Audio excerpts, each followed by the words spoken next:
Hello and welcome to my channel, Afric Psych. My name is Funi. These are my opinions and no one else's.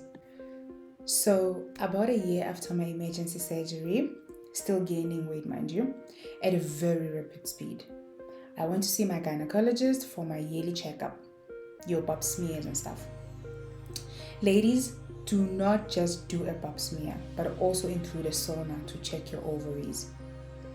So when I was growing up, I used to have extremely painful menstrual cycles.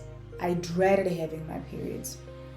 The funny part of it is I was never on any contraceptives. Well, as a black person, I was told that it was due to witchcraft. I believed it, and I still do, by the way. And the reason why I still do is because the modern Western diagnosis was totally opposite to the signs and symptoms I was experiencing. So the scan results showed that I had PCOS. Now, before I continue, let me explain what PCOS is. PCOS stands for Polycystic Ovary Syndrome. I'm going to try and explain this in layman's terms. PCOS is a health condition that affects people with ovaries, women beside. Imagine your ovaries as two small organs inside your body that are a bit like eggs. Normally, these ovaries release eggs every month as part of the menstrual cycle. But in PCOS, things don't work quite as they should. In PCOS, the ovaries can have small fluid-filled sacs called cysts. Remember polycystic? Cysts? These cysts can make it harder for the ovaries to work properly. Because of this, your body might not release eggs regularly, and sometimes it might not release them at all, meaning that you might have irregular periods or no periods at all. Apart from that, PCOS can also mess with your hormones. Remember, hormones are like messengers in your body that tell different parts what to do. In PCOS, there can be too many of some hormones and too little of others. That was in my case. This hormonal imbalance can lead to things like irregular periods, acne, and sometimes extra hair on the face or body. Remember, when we were growing up, there used to be women with a little beard nyana, and we call them dichobolo. Someone who's always loud, bitter, and angry. Or maybe they had PCOS, who knows. So the exact cause of PCOS isn't completely understood to this day. Yeah. And it can vary from person to person. However, there are some factors that are believed to contribute to the development of PCOS. So there are 4 types. Yeah? And I think I had one of them, though it's not confirmed and I don't think it'll ever be confirmed. The first one is genetics. For example, if someone in your family, like your mother or your sister, has PCOS, you're also at high risk of having PCOS. I don't know who had it in my family because, in black families, we don't really discuss these things. And you have to know from both your sides, your maternal and your paternal. Most of us don't know who our fathers are, so we don't really know the health risks that we might be facing that come from our father's side. So another one is insulin resistance. Firstly, insulin is a hormone that helps your body use sugar from food for energy. Some people with PCOS have insulin resistance, which I had, which means their bodies have trouble using insulin effectively. This can lead to higher levels of insulin in the blood, and it might play a role in the development of PCOS. So this is a bit confusing because there are some other conditions that might actually cause the insulin resistance. So you never know which came first between that condition and the PCOS, which is a predicament I was in. And still am, because I have no idea which came first between the thyroid and the PCOS.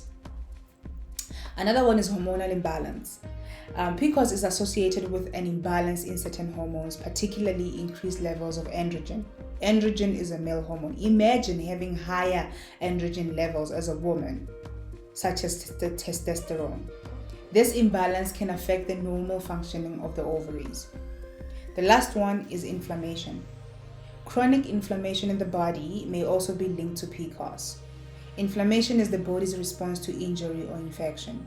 But when it becomes chronic, it can contribute to various health issues, including PCOS. So any injury or infection that might happen to your body, traumatic to your body, might actually be the cause be the cause of your PCOS. So PCOS can affect people of reproductive age when you start menstruating, typically beginning in the teenage years. Most of us never knew what it was until it was too late. And believe it or not, there are grown-ass women who have no idea what I'm talking about. And if you are that grown-ass woman and you have a teenage daughter, shame on you. It's not uncommon for symptoms to appear shortly after the first menstrual period, often during adolescence. So if we were to know what to look out for, or even get our daughters to get tested for it at an early age, then there is a possibility of treating it instead of leaving it to the last stages where it's untreatable or where it has caused enough damage, like infertility. PCOS can also develop in the early 20s or later in life, depending on what caused it in the first place. So discussing the most common signs and symptoms of PCOS, you would have irregular periods, abnormal hair growth, you remember the beard on the women, acne, a lot of pimples like blackheads and stuff, obesity, you gain weight, like uncontrollable weight gain, and you can't even explain it, and you have trouble trying to lose it or maintain it. Darkening of the skin. So you would see like on the neck, a lot of people would have like black patches of dark skin, and you would ask yourself, why do they have that? They might have PCOS. You have cysts in your ovaries, which is the first diagnosis that you actually see when you do an ultrasound or a sonar. Skin tags. I had plenty of that on my neck and on my face. I had to go and remove them. And sometimes those skin tags can be very painful and dry and attach themselves to your clothes. I'll explain that in my next video. You would have thinning hair. Luckily, I did not have that. I had a lot of hair. And then lastly, you would have infertility. You would actually struggle to have children or not have children at all. It is also possible to have PCOS and not have any symptoms at all. Many people don't even realize they have the condition until they have trouble getting pregnant or are gaining weight for unknown reasons. It's also possible to have mild PCOS, where the symptoms aren't severe enough for you to notice. Despite the name polycystic, you don't need to have cysts on your ovaries to have PCOS. The ovarian cysts aren't dangerous or painful, so you can have them and not even know it. So PCOS does not cause that pain that you experience when you're menstruating. Hence, I'm saying I still believe that that was caused due to witchcraft. But that's a story for another day. So PCOS can affect your health in different ways, and it's important to talk to a doctor if you think you might have it. They can help you manage the symptoms and make sure you stay healthy. It's a common condition, and many people with PCOS lead perfectly normal and healthy lives with the right support and care. What I notice is that most women who know that they have PCOS do so because they were at the childbearing stage and nothing was happening. Besides that, no one really cares that much to check for PCOS. Please make sure you do your own research so you can get clued up on what to look out for. So back to me. I now had an abnormal low thyroid and PCOS. Both of this causes weight gain and imbalance in hormones. It's like I'm fighting the devil in me. Please watch my next video on part 2 of my second diagnosis, where I'll be explaining what caused these two diagnoses and what they caused to me. I also left a link in the comments down below for you to peruse and try and understand more about PCOS. Thank you once again for watching till the end. Do not forget to subscribe if you haven't. Hit the like button, turn on notifications, and share.